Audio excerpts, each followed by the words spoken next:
Nizamuddin Ryan साहब हमारे साथ में कांग्रेस के स्पोक पर्सन है। आइए हम उनसे बात करते हैं। निजामुद्दीन साहब, क्या लगता है आपको कि इस तरह के जो ये एहतजाज जारी है? ये एहतजाज इसलिए हो रहा है कि हिंदुस्तान में जो सरकार है वो तानाशाहों की सरकार है। वो गांधी नेहरू परिवार को सिर्फ बदनाम करने के लिए, आपने देखा कि पिछली बार राहुल जी को 8-8 घंटे लगातार बुला के इंट्रोगेट करना, और ऐसा कोई मामला नहीं है जिसमें कोई लेन देन हो कि किसी ने भ्रष्टाचार किया हो।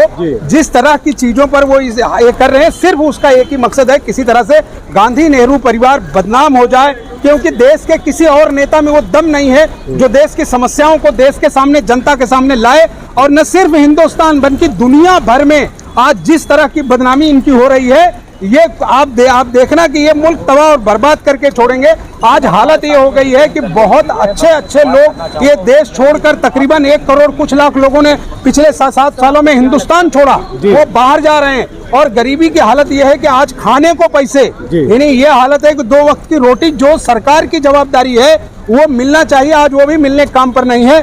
बड़े पैमाने पर लोगों की नौकरियां जा रही हैं, और यही हालत रहा तो मुल्क में श्रीलंका से भी बदतर इस देश की इकोनॉमी होगी और यहाँ की शासन व्यवस्था बिगड़ जाएगी, ये दिख रहा है। शासन तो ये कह रहा है कि कांग्रेस जो है वो कानून व्यवस्था को खराब कर रही है यहाँ पर। इसमें लोकतंत्र में हमारा अधिकार है कि हम प्रदर्शन करें, लोकतंत्र में हमारा अधिकार है कि हम धरना दें।